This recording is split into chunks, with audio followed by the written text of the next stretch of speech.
Good morning, everybody. This is Mark, and we're back here for T3 Live. It is Tuesday. I was at a golf outing yesterday, so I was enjoying the hot weather, and looking at the market from Monday morning quarterback. Didn't seem like a whole lot of action happened. Little muted across the board. It seems like we're just stuck in a bit of a channel right now, and I don't know if it's going to change. We obviously have Bernanke coming out today, talking. We have some earnings to talk about. Goldman Sachs, it seems like it's up a little bit, beat earnings, beat expectations. Johnson & Johnson missed, even though it's at yearly highs, so that might be something I'll look for on the pullback.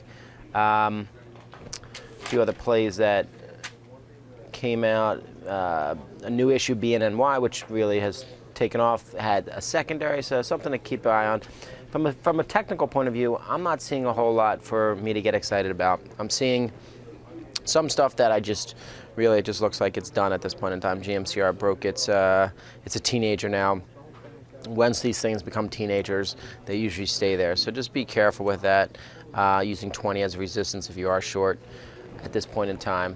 The ag sector, which has been on fire and has been moving up, CF touched 200-day. MOS came out, beat earnings. It's up, I think, 3% today. It's up about 2.5%. It's up $1.50. Probably a sector to watch, probably a sector that you can be, watching consistently at this point in time. Few earnings at the end of the week. We have Google, which obviously is going to set a tone a little bit. JP Morgan already did, Wells Fargo, Goldman. So you're getting the big boys on the banking side out of the way. We'll have to see what happens. I don't have any A+ trades today, I got to tell you. I don't even have any B trades. I'm going to wait and see, sit back and let the market tell me what is actually happening. Even as I scan through my charts now, again, the ag sector will certainly, come at me a little bit. Goldman Sachs is right at resistance at $100, so we'll have to see if it actually can push above there. It's going to come right back into its range accordingly.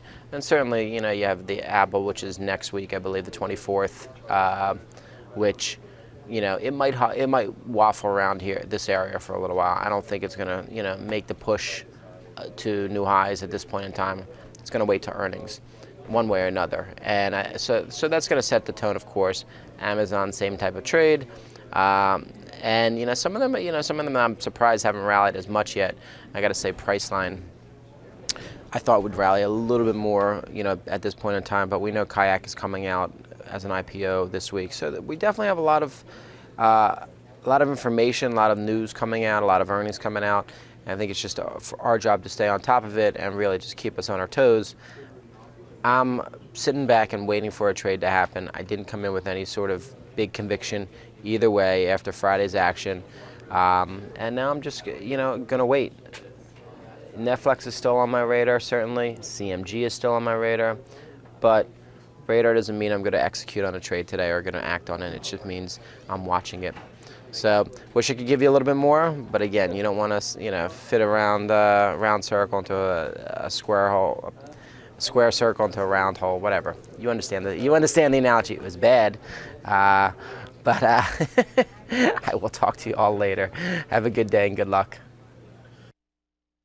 Hi, I'm Sean Hendelman, CEO of T3 Live, where we train, coach, and mentor traders in order to help you put your money to work with confidence.